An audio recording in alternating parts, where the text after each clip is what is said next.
अभी तो यह नागपुर में कथा हुई, अब 3 नवंबर से 9 नवंबर तक ब्रज की रज में होगी, कोसी कला में।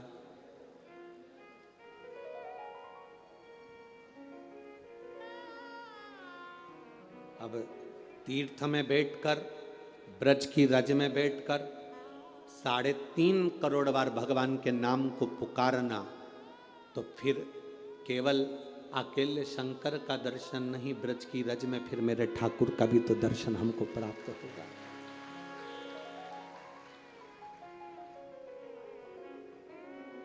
जपो संजीवनी मंत्र किसको नहीं चाहिए? सबको। 33 कोटि देवता भी हैं तो उनको संजीवनी मंत्र चाहिए, असुर हैं तो उनको भी संजीवनी मंत्र चाहिए। कोई किसी को मरना नहीं चाहता, सबको जीवित रहना है, सबको जिंदा रहना है उस संजीवनी मंत्र के बल पर। और वो संजीवनी मंत्र किसी के पास है ही नहीं। 33 कोटि देवताओं के पास नहीं है, असुरों के पास नहीं है, राक्षसों के पास नहीं है। वो संजीवनी मंत्र केवल एक के पास में है, और वो देव अधिदेव महादेव, केवल उन्हीं के पास, बाकी के किसी के पास नहीं।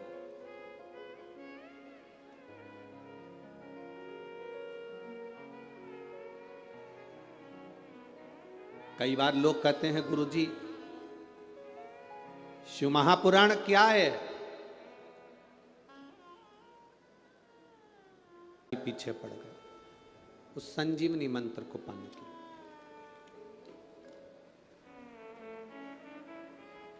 महाराज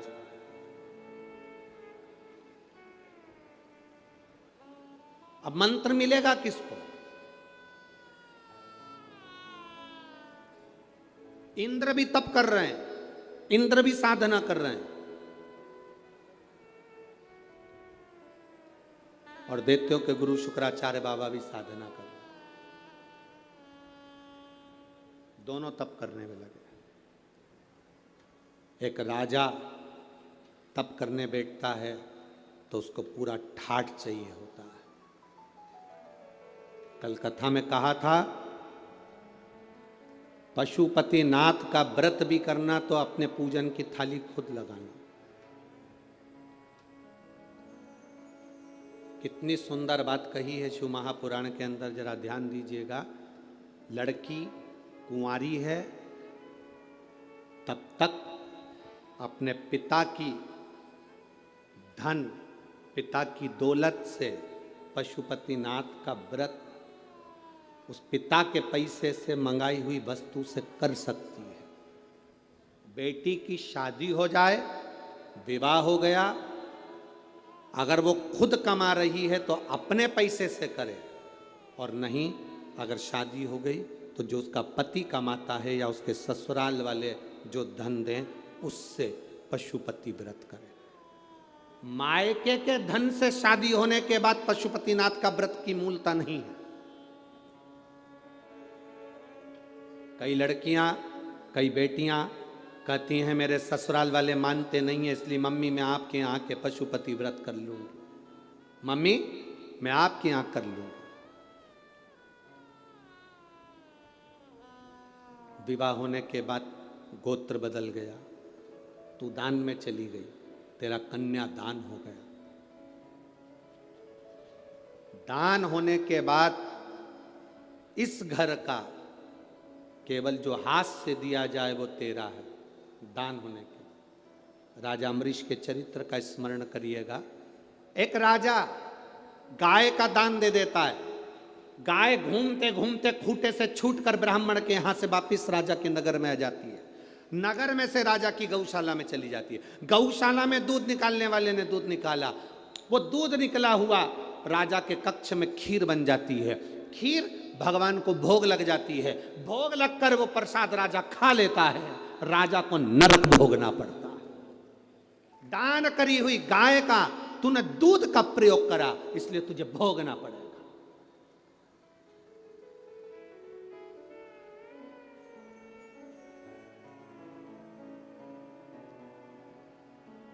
भंडारा भंडारा भंडारा हमारी तरफ से 2 पीपा तेल दान में दिए।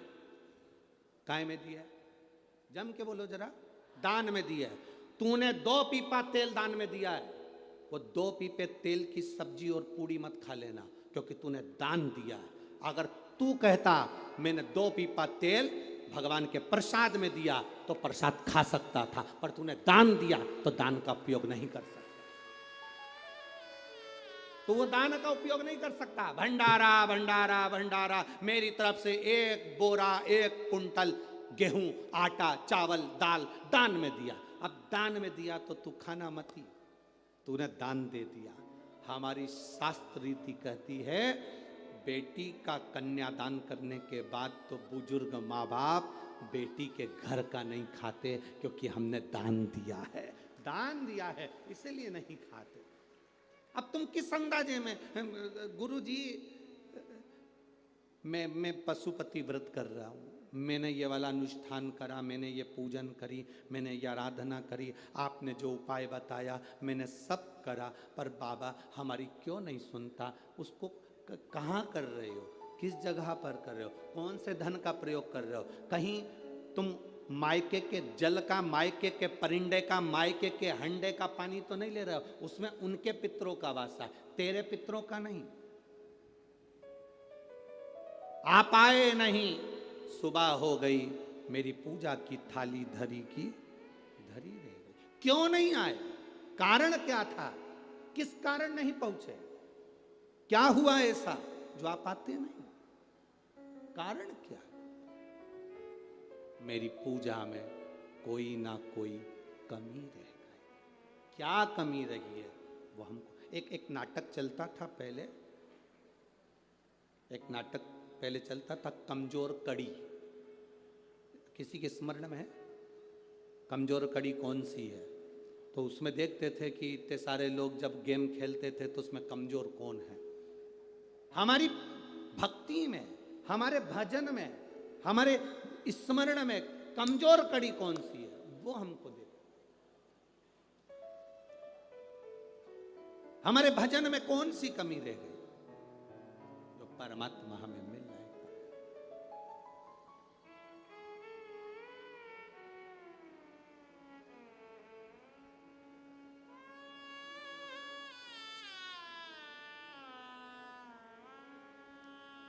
तुम कहो तो मेरे भोले,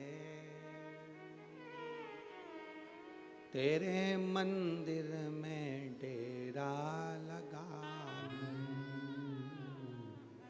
आप कहो तो इस मंदिर में मैं डेरा लगा लूं, पर महादेव कहते हैं क्यों डेरा, किस लिए? एक राजा भी तप साधना कर रहा है, इंद्र संजीवनी मंत्र को पाने के लिए। एक असुरों के गुरु शुक्राचार्य जी भी तप साधना कर रहे हैं संजीवनी मंत्र पाने के लिए। राजा सोचता है राक्षसों के गुरु हैं, इनको क्या संजीवनी मंत्र मिलेगा।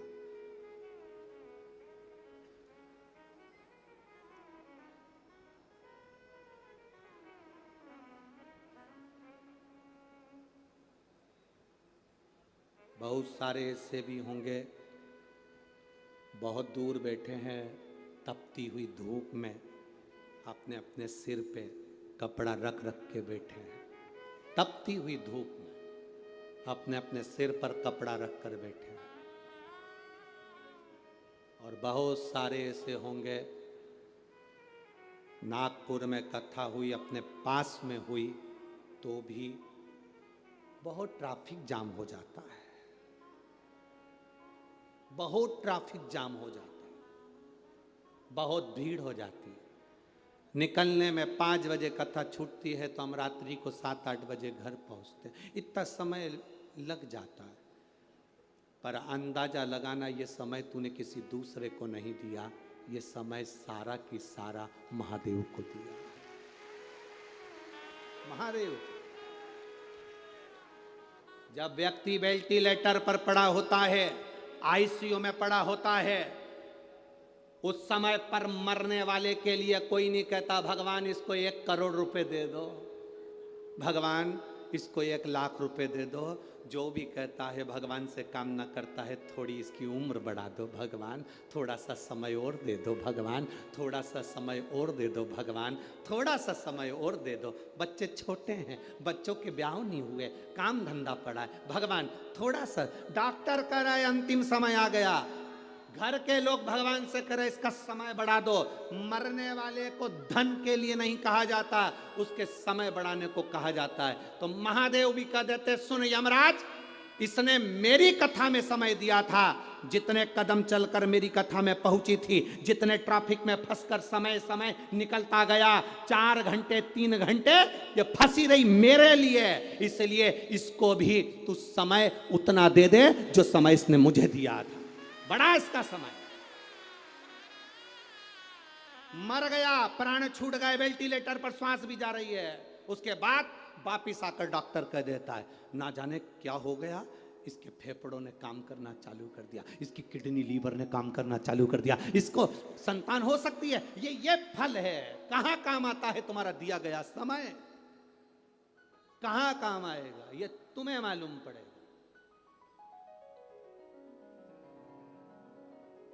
इस व्यासपीठ ने देखा है, नागपुर वालों ने देखा कि नहीं देखा हमको नहीं मालूम, पर इस व्यासपीठ ने देखा है।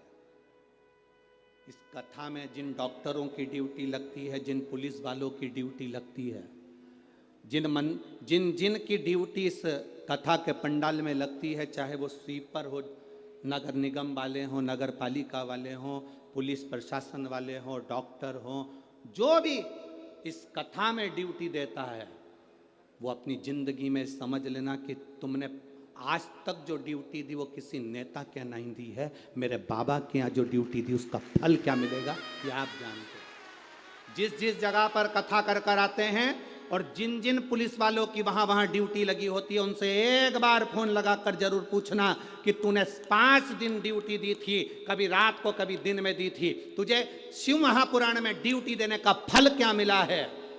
छत्तीसगढ़ में, पुणे में, मालेगांव में, औरंगाबाद में वहाँ की पुलिस अलग से ऑफिसरों से कहकर कथा के पंडाल में ड्यूटी लगवाती है कि हमारी ड्यूटी लगा देना जहाँ शिव पुराण की कथा हो रही। कुछ तो मिला है, क्या प्राप्त होता है ऐसा, क्या मिल जाता है ऐसा, क्या देते हैं बाबा ऐसा, वो जानते।